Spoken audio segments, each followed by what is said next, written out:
Hey guys, Charlie Cadaver here. This video I'm gonna title it Consequences of Using Crappy Oil. Here we have a cylinder head off of a 5.3 LM7.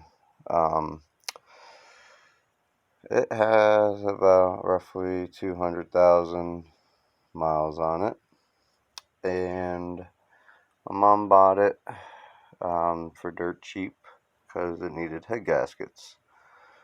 So when I took the valve covers off, these things were extremely gooey with carbon sludge. I'm going to show you the rocker arms and stuff, so you have an idea what I found just sitting on top of the cylinder heads in between the rocker arm, rocker stands and whatnot. I mean, I literally had to take my pick and literally scrape. I mean, there's still some little bit in here. I mean, last night I was doing this and I was getting globs. I mean, globs the size of uh, extra large crumbled up nerds or something. I don't know. But here you can see I definitely am replacing the valve seals. I mean, you can see, I mean, they're so heavily layered. I mean, yeah, this is about what I was picking off from any surface of the cylinder head that was sealed up that would have oil. I mean, sorry. I mean, those are the consequences of using crappy oil. These LS truck motors, you know, they don't have the Mobil 1 oil cap like the LS1 cars, LS2 cars, etc. But I strongly suggest, you know, these truck motors are infamous for, notorious, whatever, for going above the 300,000 mile mark. I got a 04 Tahoe, and she's just about an oil change and a half, you know,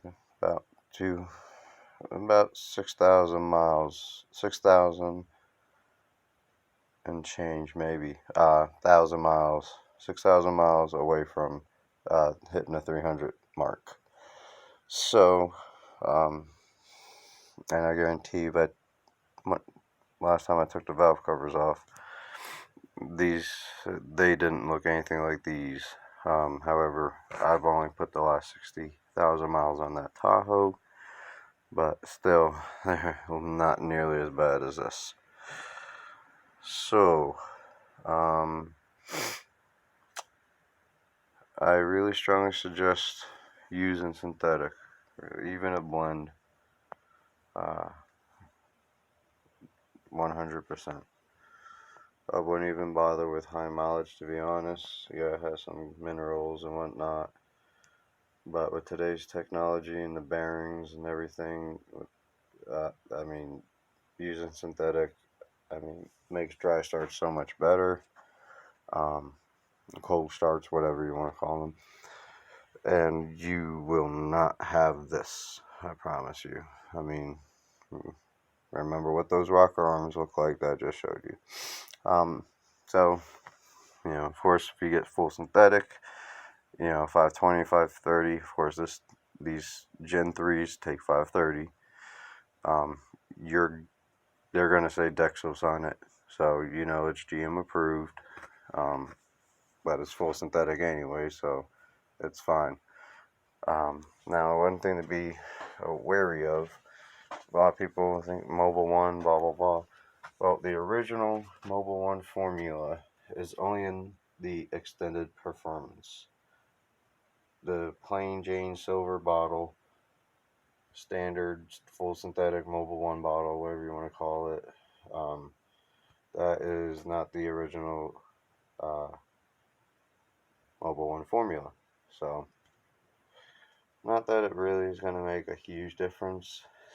Synthetic is synthetic.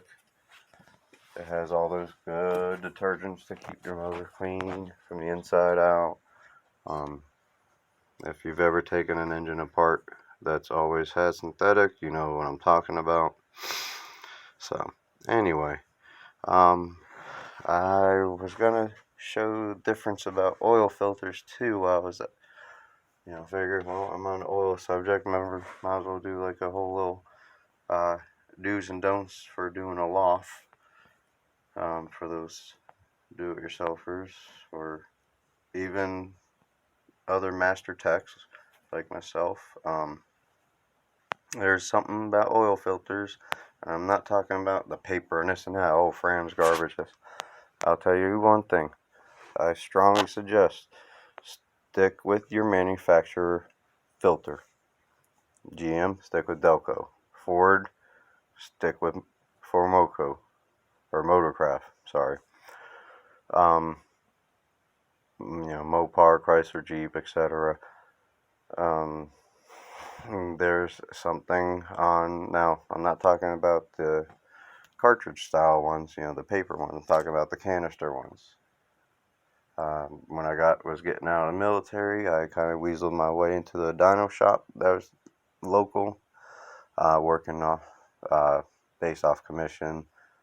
And, well, he showed me this little thing about oil filters. So I'm going to make a video, next time I get a chance when I have oil filter stock up, because these little empty gaps where I typically keep oil filters. But I will say this, I would rather use a $4 Fram filter or $3 Fram filter, the basic, pH, whatever, CH type filter, over a Mobil 1 or Pure 1 filter any day. And I know you're saying, oh, what? You're an idiot. Blah, bullshit. Just because you're spending $10 for something, that doesn't mean it's good, because it's 250% more cost than another filter. Okay. Sometimes you get what you pay for, yes, but it's not always relevant. We'll just put it this way, in my opinion. Mobil 1 should stick with oil, not their filters. And when I show you on the canister filter what I'm talking about, maybe I'll do a quick little video in Walmart. I gotta go tomorrow anyway. I'll do a quick little video and you'll see exactly what I'm talking about. Okay.